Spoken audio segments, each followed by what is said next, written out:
बिस्मिल्लाहिर्रहमानिर्रहीम। अस्सलाम वालेकुम व्यूअर्स, कैसे उम्मीद कर रहे सब ठीक होंगे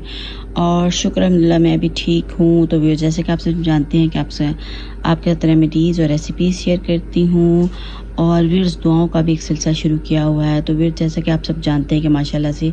रमज़ान बस ख़त्म हो गया है, आज आखिरी रोज़ा है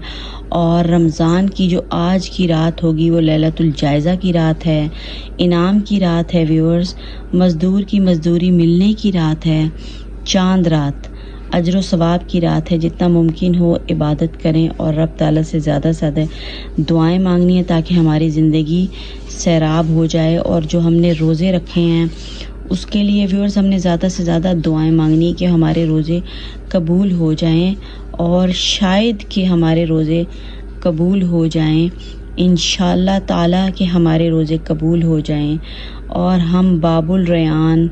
जो कि जन्नत का 8वां दरवाज़ा है, शायद कि हम उससे उस दरवाज़े में से दाखिल हो सकें और जन्नत में जा सकें। तो व्यूअर्स, आज की रात को जो है वो बिल्कुल भी ज़ाया नहीं करना, हमने मुमकिन बनाना है कि सारे दुनियावी कामों के साथ साथ हमने इस रात को भी भरपूर तरीके से हमने जो है इबादत में गुजारना है और कोशिश करनी है इबादत में गुजारें और इस रात को ज़ाया ना करें और इस रात का अजर व सवाब भी हम हासिल कर लें और अल्लाह ताला से हम दुआ मांगें रो रो के गिड़गिड़ा के। व्यूअर्स, आज की रात जो है हमने अपने रब ताला से दुआएं मांगनी कि अल्लाह मियाँ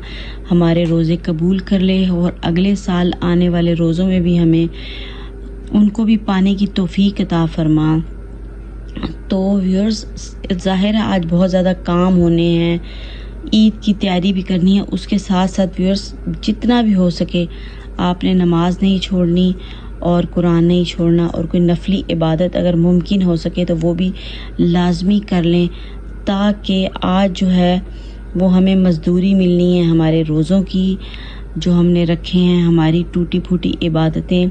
अगर व्यूअर्स कबूल हो गई तो हमारी ज़िंदगी सैराब हो जाएगी, तो इसलिए लाजमी इसको मुमकिन बनाएं। तो व्यूअर्स, अगर आपको वीडियो पसंद आ रही है तो अपने चैनल को सब्सक्राइब भी करना है, लाइक करें और सब बहन भाइयों में भी लैलतुल जायज़ा का उनको भी थोड़ी सी याद दहानी करवा दें कि सब जो हैं वो इस रात को इबादत के बग़ैर ना छोड़ें और इबादत को ज़्यादा से ज़्यादा मुमकिन बनाएं और दुनियावी कामों के साथ जो है ये काम भी हमने अपना करना है ताकि हमारी जो है वो लैलतुल जायज़ा जो है वो ज़ाया ना हो जाए और वो कबूल हो जाए। आमीन सुम्मा आमीन।